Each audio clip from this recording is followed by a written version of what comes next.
Hello, fans of all ages. This is indeed another episode of the Morik podcast. Thank you for tuning in once again.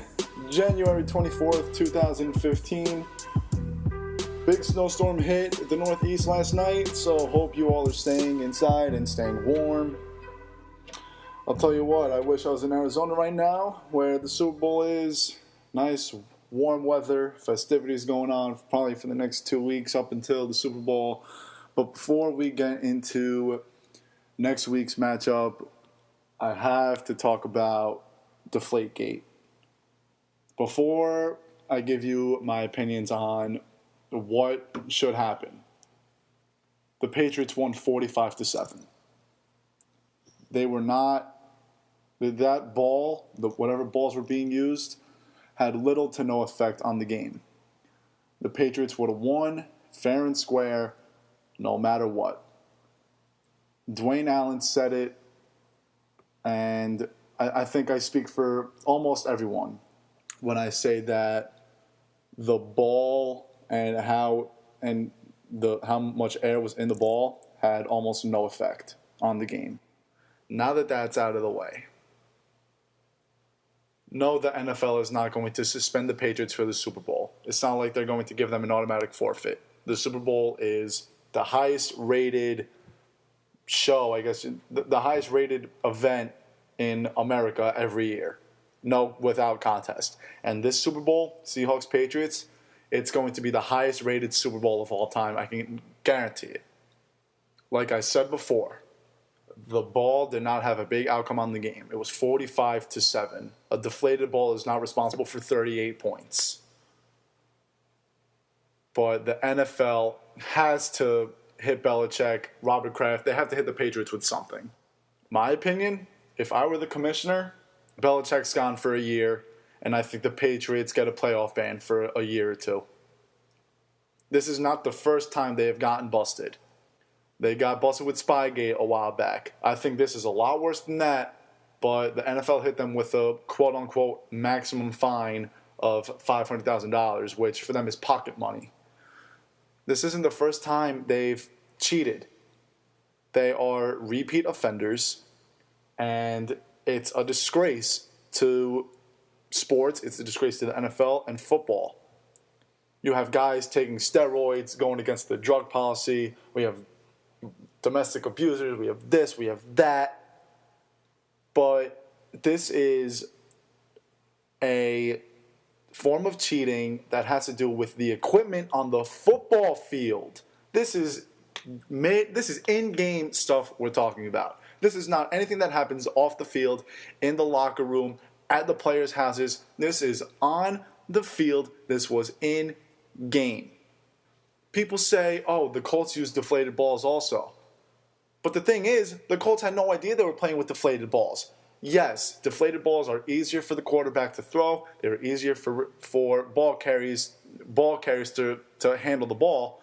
But if you don't practice with them, then it's going to take a second or two. It's going to take a little while to get used to the ball.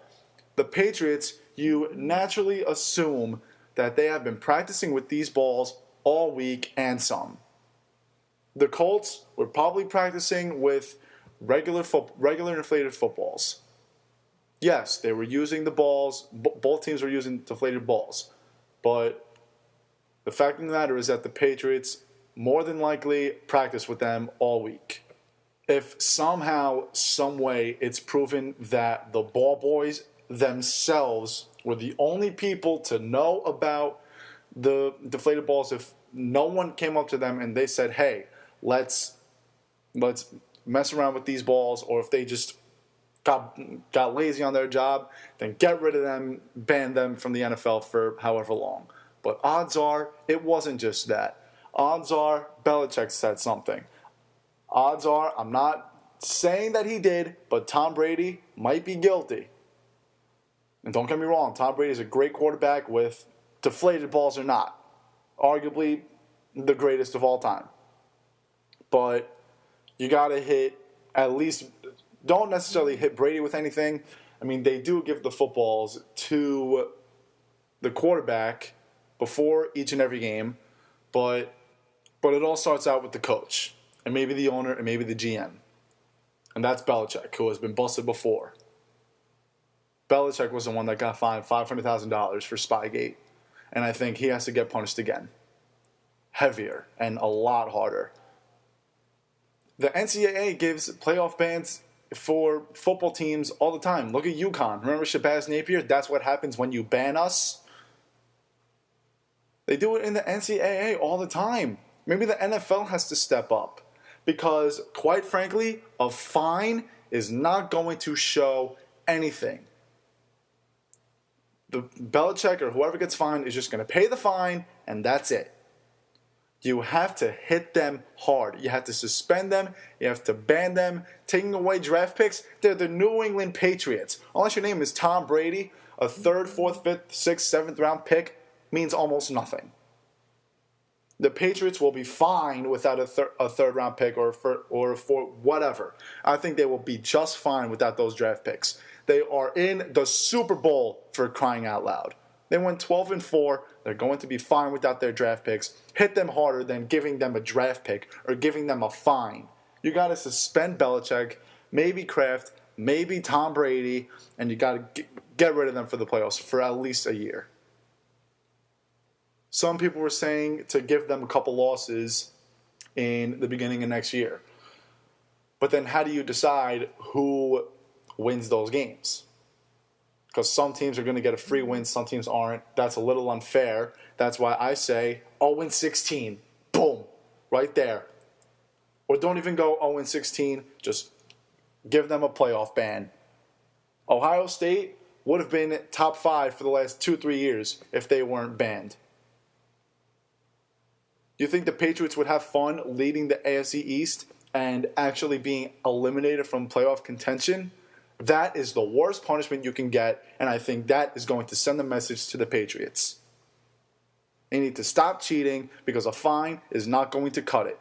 If they didn't cut it for Spygate, it's not going to cut it now. The NFL is not banning the Patriots from the Super Bowl, so I'm going to get into that. Before I get into the Super Bowl itself, actually, I have to talk about the NFC Championship game. That was the worst choke I have ever seen on a football field. So much at stake. Think about it. You're up 12 with, 5 minutes to go, if that, for a chance to go into the Super Bowl. The Giants at the Miracle at the New Meadowlands with Deshaun Jackson, that was bad. The Giants against the 49ers. Why do I keep bringing up the Giants? The Giants against the 49ers. That was bad. The Giants against the Eagles with Herm Edwards. That was bad. There have been a lot of bad chokes. I don't know why I keep bringing up the Giants, but you get the picture. There have been a lot of bad chokes, but none of them with stakes as high as the Packers.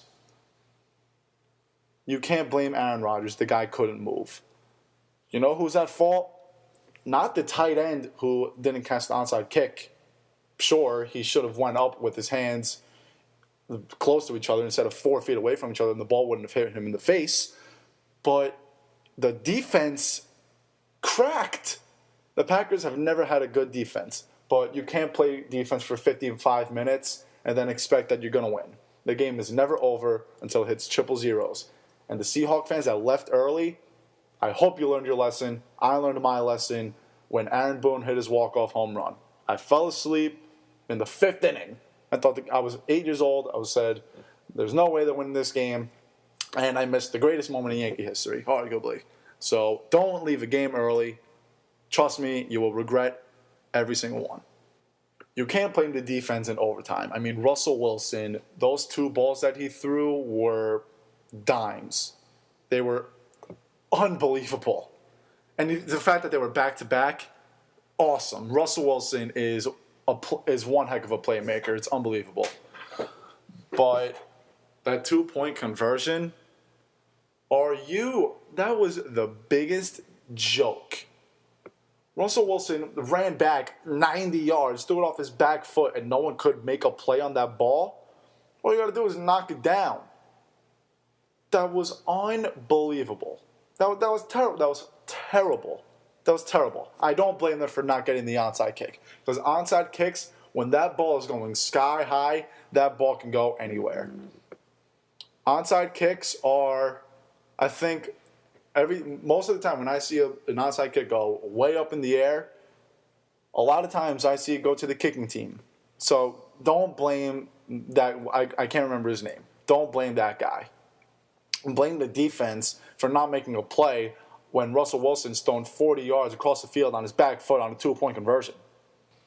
I mean, I thought the Seahawks would win, but I didn't think they would win with 3 minutes left to go in the game.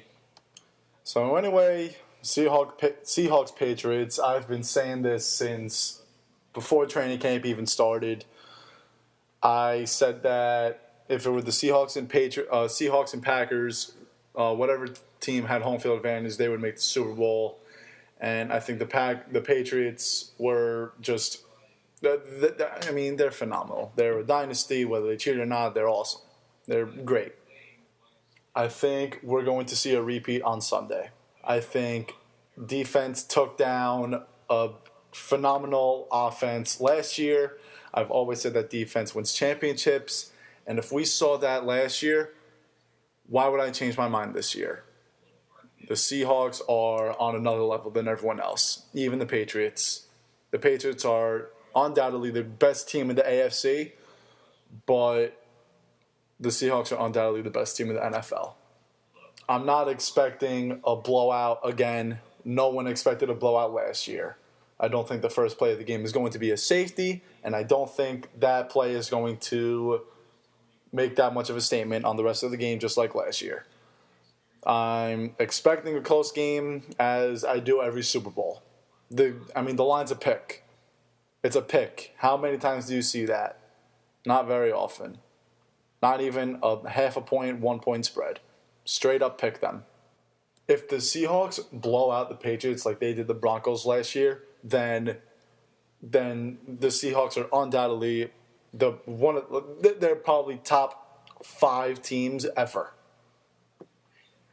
To blow out 2 great teams, 2 of the top 5 quarterbacks in NFL history, to completely blow them out in back-to-back Super Bowls, that's unbelievable. This team is like the 85 Bears. Phenomenal defense, and they tore apart anyone who would ever cross their way. Seahawks are winning Super Bowl 49. They're back-to-back champions. So in a couple weeks, the NBA is having their All-Star game. This weekend's the NHL All-Star weekend. Skills competition tonight, game tomorrow. But a lot of controversy in the NBA All-Star game. I really like the Eastern Conference lineup. Who do you got? You got LeBron, Melo, Pau Gasol, John Wall, Kyle Lowry. If Derrick Rose plays an entire season, then he's probably starting over both of them. But John Wall is besides Derrick Rose, I think the best point guard in the East. And Kyrie Irving's up there, but Kyrie Irving is like a 25, 4-3 kind of player. John Wall right now, he's averaging a double-double a game. And he's quick. He has a great basketball IQ. His team is awesome. He's leading that team right now, 29-14. I saw this guy play against the Knicks on Christmas, and he's fast. He has a great pull-up jumper. He doesn't miss. The guy's having a great season. He deserves to be a starter. And Kyle Lowry, who I was really surprised about, but you look at his numbers, averaging 20 a game, 7.5 assists, 5 rebounds.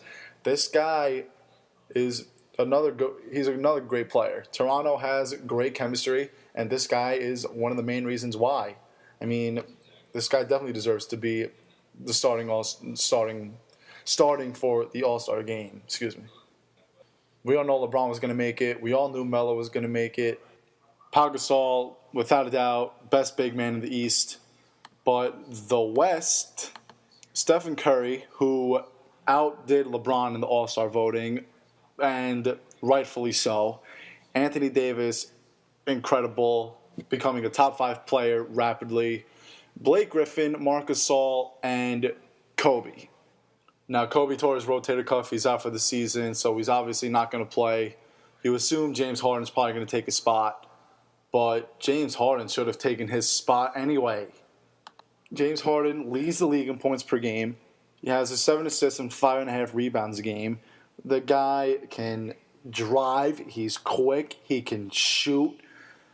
Kobe is shooting, like 40% from the field? If that, I'm sorry. I get that Kobe is a household name, but people have to stop voting for guys just because they're a name. Kobe does not deserve to start this All-Star game. And honestly, I love voting for All-Star. I mean, every year I vote for the MLB All-Star game, but I vote for people who deserve to be in it. Minus last year because Derek Jeter, it was his final year, but that's obvious. I'm going to be biased. But just because the guy's a name, I don't know how to solve this. I mean, do you have owners vote? I guess you can do that. But owners are probably going to be biased toward their own players, and that's it. All-Star games are a popularity contest, whether you like it or not, and it stinks. I'm actually really surprised that Steph Curry got more votes than LeBron. I mean, LeBron's the best player on the planet, and we all know that he's going to be compared to Jordan and Kobe and all these guys for his entire life. But I can't believe the popularity contest got thrown out the window with Steph Curry and LeBron. Steph Curry deserves to get more votes than LeBron. Steph Curry, in my opinion, MVP right now. Except last night when Klay Thompson dropped 52 and went 9 for 9 for 3 in the third quarter and dropped 37. That's unbelievable. But again, popularity contest, there's no way around it, and it stinks. James Harden should be in over Kobe, and that's the way it is. All right, that does it for the 17th episode. Wow, 17 episodes done. Big snowstorm hit recently, so try to stay off the roads. Be careful, stay warm, stay dry. Hockey All-Star Weekend this weekend. Skills competition tonight, game tomorrow. Pro Bowl on tomorrow night. Super Bowl next Sunday in Glendale, Arizona. Rest in peace to Mr. Cub, Ernie Banks, one of the greats. It's not goodbye. It's see you later. Take care, everybody.